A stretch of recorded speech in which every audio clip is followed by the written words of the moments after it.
Alright guys, so let's start finishing up the Nightmare on Elm Street series, which I'm not too excited about because only one of the three are great movies. So we got Freddy's Dead here, which of course he's not.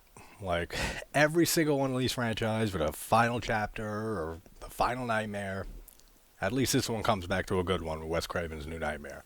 Also, thanks for the one or two of you that just checked to see if I was alright since I wasn't on any social media the last 2 days. It's good to know people notice. That way, if a week goes by for some reason I can't get on here, I know if a SWAT team shows up or some shit, then somebody is really worried. But no, I was just relaxing for a bit. And now, time to knock out these Nightmare on Elm Street. So let's go with Freddy's Dead from 1991. It's directed by Rachel Talalay? Or Talalay? I like Talalay. That sounds better, so we're going to go with that. And I don't remember anything about this movie. Like, except for the video game kill. When the kid gets sucked into the video game and, like, Freddy starts messing with him with the power glove. I'm not even sure if the power glove is in this, but that's my memory of it. So let's go with Freddy's Dead, The Final Nightmare.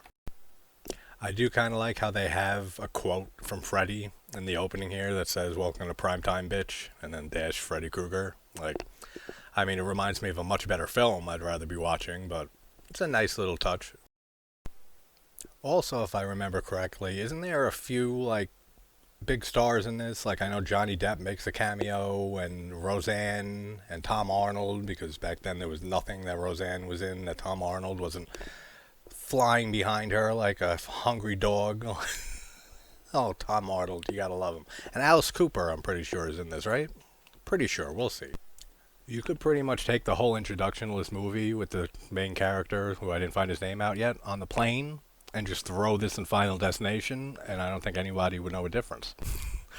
This guy saying that he wants to switch seats and that he's afraid of heights, and then the old woman next to him just looks at him and says, "Don't be a pussy." That got a little chuckle out of me, I'm not gonna lie. And then he wakes up in his house, which is flying down to the city below. Like, it's so Wizard of Oz. Isn't this. Don't they have Freddy, like, riding his bike? Yeah, there he is. I mean, come on. I mean, it's a Nightmare on Elm Street movie. Like I've been saying with the last few, with the fourth and fifth ones, they just turned Freddy into just a complete buffoon as the series went past, like, the third one, past Dream Warriors. And they mention when he's on the plane, one of the little girls turns around and says, like, he wants you, like, you're the last. So I'm assuming she means the last of the Elm Street kids. But in Dream Warriors, this is 3 movies ago, Nancy said to the whole group that you're the last of the Elm Street children.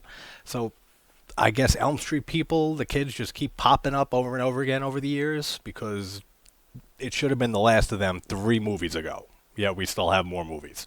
So apparently he's the last, the final of the Elm Street children here. This kid takes such a tumble down the hill here that even when it gets to, like, he's tumbling so much, and the whole camera angle thing that we see so many times when people fall, where it just twists the camera upside down so it looks like we're seeing it from their point of view. When he gets, like, to the bottom of the hill, the land levels out, which means he should stop. But he, like, you could see the actor, like, push to, like, somersault and, like, keep rolling back up the, like, the next bend in the hill. Like, he totally should have stopped falling much long ago, but he doesn't. Now Freddy's a bus driver. At this point, they could throw whatever they want in these movies. Like, I do remember this one being a lot more entertaining than the fourth and the fifth one, because at least, like, this one knows how ridiculous it is and just pretty much just throws everything at the screen. Some of it sticks, most of it doesn't, but at least, like, in 4 and 5, like, they're still trying for, like, a semi-serious story, but with everything that Freddy does, it just comes off as extra ridiculous. At least this one knows how crazy it is, and I pretty much remember it just being balls to the wall, so at least it's entertaining. So far, I say this 5 minutes in, so that can change at any moment. Yeah, this kid who kind of looks like Spicoli from Fast Times at Ridgemont High, that's his name in that, right? Who cares? He looks like him, and he's the one who gets stomped to bits inside the video game machine, right? Because they're foreshadowing it with him playing with the little handheld things. Remember those little handheld video games? Like the cheap little, like, tiny little ones with, like, the black and white graphics? I feel like he's a little old to be playing with those. Like, at that point, you kind of upgrade to a console. But then the father comes in and is talking to him, and he's walking out, and the kid's mother's there. He said, like, oh, I expected my son to be better or something like that. It's both of their sons. I hate when parents say that. Like, oh, it's your kid is a bang-up job here. Both of you are his parents. Like, so the blame is on both of you if your son is fucked up. Like, not just one of you. Now, I'm going to assume it's just the area that they're in, like, by this shelter. Because the cops drive by and see the main dude. And they're just like, you ever see this junkie before? I'm like, no, let's just throw him in the car and take him to the shelter. He looks like a normal dude. Like, he just looks like a normal guy. They just jump to the conclusion that he's a junkie and that they've never seen him before. I mean, like I said, I don't know how close this is to the shelter. Maybe it's a terrible area. Maybe everybody on the streets around there are drug addicts. But kind of making big assumptions there with no evidence to back it up. This therapist, and I quote, says he only gets 23 minutes a week with these kids? What type of place is this? What is 23 minutes of therapy a week gonna do? Like, hopefully in 5 years they might make half a breakthrough. Like, I couldn't believe you just said that. Like, that seems like that's the only therapist in this place here. So he only sees them for 23 minutes a week? I want to know what they're doing all the other time in the week. Like, what do? They just hang out doing nothing? Because that seems like a severely under the amount of time that they need to have any type of work done mentally, emotionally, anything like that. 23 minutes? That's insane. I've said this in videos before. I forgot which one. But whenever people start the X amount of bottles of beer on the wall song, it's always at some random number. They're at 4,567 bottles of beer on the wall. Did he start at 5,000? Because that would piss anybody off being in that room for more than a few bottles. That's like over 500 bottles or a little less. I don't know. Just felt like throwing that in there. That seems like an odd number to start at. That's right. So then the main character doesn't have a name because he has amnesia. So he doesn't even know who he is. I don't know why I want to say Bill or Billy. Maybe it's just because I was watching The Conjuring the other day, the second one, and the son is Billy and the ghost is Bill. So maybe that's why the name Billy is in my head, but for some reason I remember Billy being his name. I'm probably 100% off on that. Man, there's some funny shit in here. Like, this guy can't act at all, first of all, Billy. I'm just going to keep calling him Billy till we get a real name, and I say, oh shit, that's not his name, it was this. But he's having a dream, and he walks into, like, a padded room, and, like, himself is in the corner, and, like, turns around and says, like, free me, I'm your memories. Then he gets scared, and he, like, screams, like, badly. It sounds so bad. Then he just, like, moves backwards and hits the security guard and knocks him through a window. It was like it was on the first floor, so he just like fell like through the window onto the pavement outside, but that was hysterical too, man. So they go to like the town fair and there's no kids there, but there is a creepy clown. I'd love to see a movie about that clown. Like, he's the most terrifying thing in this movie so far. Yep, there's Roseanne and Tom Arnold. They can't even be in a scene separate from each other. Back then, he always had to be the little dog following Roseanne, and she's pretty creepy. The things that she's saying to the kids, she's like saying like, "I got your nose," and like, it's so stupid. Here's a JT survival note for you: if anyone says they don't need a map, then proceeds to drive around in a complete circle to where you started, you immediately take that map from that person and you take over map duties.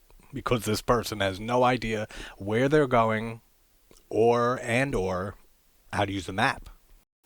Actually, also, if we listen to that rule there with the map, the Blair Witch Project would be like a 35-minute short film. Yeah, so our John Doe, I guess they're just calling him John from now on because he's the John Doe. I don't know if we ever find out his real name, but So far, I'm not wrong about him being named Billy until they give us an actual name. So, Billy it is. Then we find out Freddy had a kid that was born in an orphanage, and they tell us in the stupidest way, like, what dumb exposition, a way to, like, give us this information. It's just a teacher at the local school who's just, like, in a loop of just teaching a classroom that doesn't exist. He's just teaching, and like, yeah, we learned this on this day, and like they just walk in, they look at some news clippings, and then the teacher starts like saying, "Oh yes, he had a kid," and then they freak, "Oh shit, he had a kid," and they like run out, and he just keeps like teaching nobody. Like, it's such a weird scene.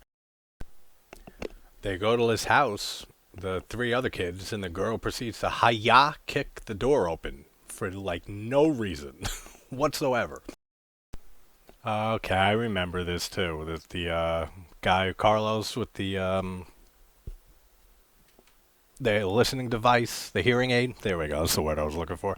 Isn't that when Freddy like just takes his blade and starts like scratching it against a chalkboard, and you kind of wish that your head would explode from how terrible that noise is, and then like his head explodes. Pretty sure I'm remembering that right.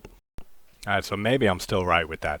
But Freddy takes like the big ass Q-tip and shoves it through his ear, and it comes out the other ear, and then he ends up slicing his bad ear off. There's decent sound design, like when they cut his ear off, and then it just like the way they use sound to make it sound like he lost his hearing. It sounds pretty cool, and I'm pretty sure he does that thing with his nails and makes his head explode. I don't know why I'm thinking of that. That's kind of cool. When Freddy drops his hearing aid back to him, then he puts it back in his other ear, and then like tentacles grow out of it and like stick it to his ear. And then he starts throwing like a pin down, and the guy ends up catching it. And then he throws a bunch of pins he's getting ready to throw down there, and like he's like, you wouldn't do that, would you, man? What world does this look like? What type of person does Freddy look like that he'd be joking about this? That he wouldn't do this? And then he does start doing the thing. Like I said, I figured there's a reason. It was in my head for a reason. He starts like fucking going crazy on the chalkboard, and then his head just explodes. It looks pretty cool. Like a decent first death here. It is funny. The stoner dude who's like watching the TV, and it's just a kicked in TV, like it's completely broken, and the girl comes in, and he's like smoking a joint. He's like, "You see what's on this TV?" And it's just a broken ass TV. That's funny. And then, if I remember, he gets sucked into the video game, and then he gets stomped on, which is probably the most fun kill in the last three movies. I feel like when they made this movie, like all the extra characters, all the little quick side characters that come into here, like the school teacher who was teaching nobody, and now this woman who's walking around singing Skip to My Lou, I feel like they just said, like, alright, just walk around saying the most batshit insane, like nonsensical stuff imaginable. And we'll cut it in, we'll make it work. Like, that's pretty much how all these side characters act. Like, just the most weird stuff you can imagine, and they're just walking around singing and dancing, and like, I don't know. It adds, I guess, to the whole dreamy feel, but like not in a good way. Like in just a way that I just said, that it sounds like that's what they just told these people to do. Just do whatever you gotta do, we'll make it work.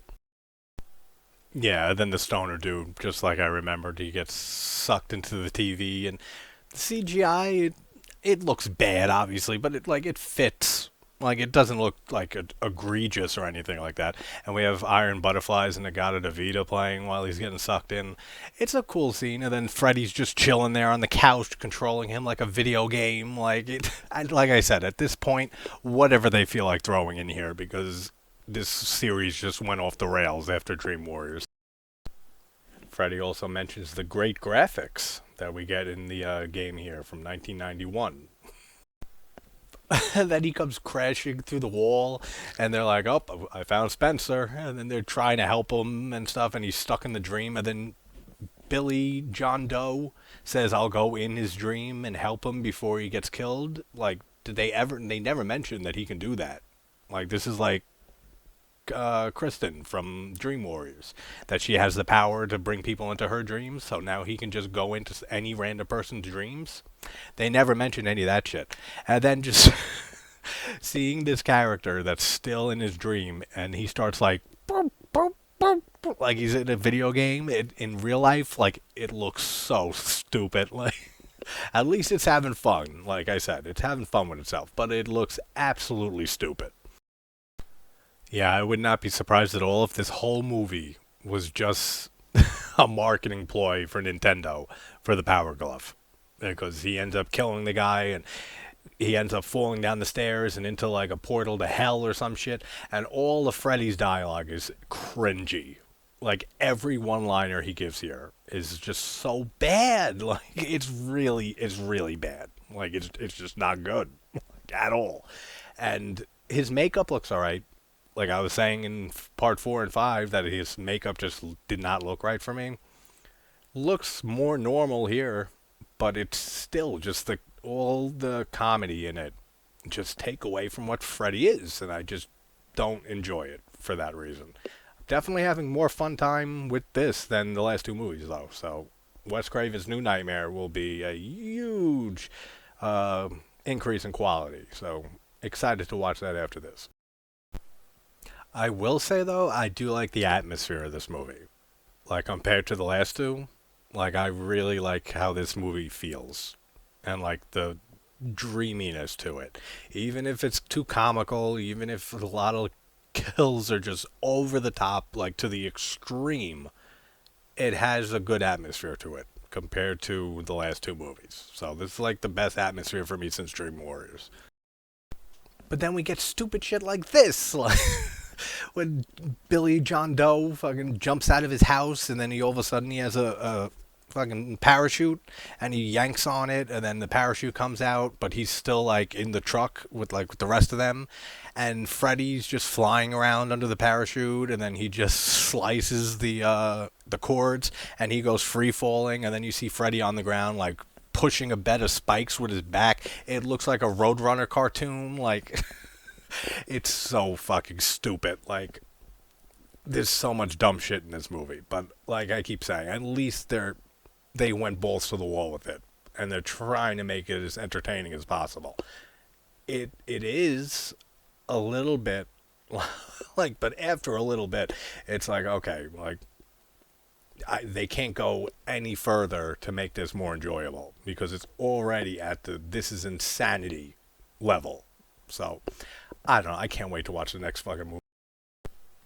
So now Maggie and the main chick, who I still don't remember her name, they get back to the shelter and nobody remembers Carlos and the weed guy or the John Doe. Nobody remembers any of them except for the therapist here. And he starts talking a little bit about it, but I guess the 23 minutes were up for the week. And he couldn't finish what he was trying to say.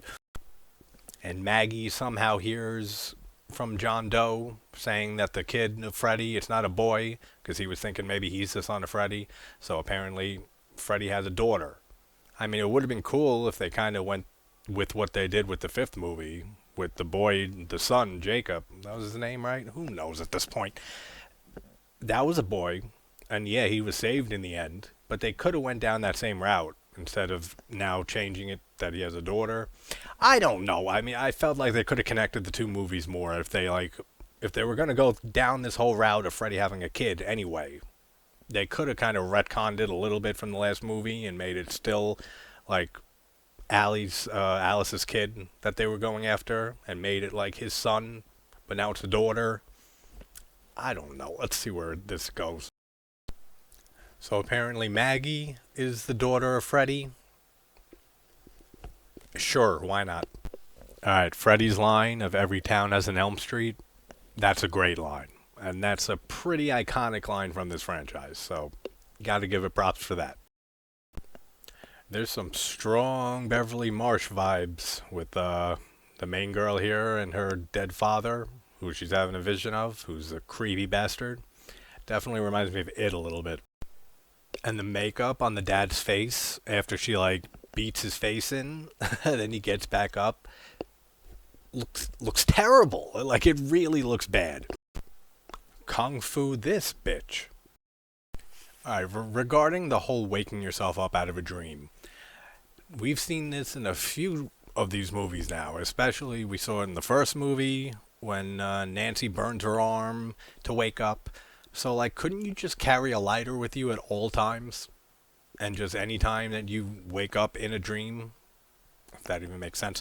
Anytime that you find yourself in a nightmare and Freddy's coming after you, just burn your arm or something, and that would just bring you out of it. Because we've seen this happen a few times, and now we just saw a blonde chick do it again. Just put her arms over the stove, and then she wakes up out of it. So just carry a torch lighter around, and that way, even if it's a friend of yours who's falls asleep and they're getting attacked by Freddy, you can just blow that shit on their arm, wake them up. Seems like that would work in almost every scenario, so I don't know why people haven't thought about that yet.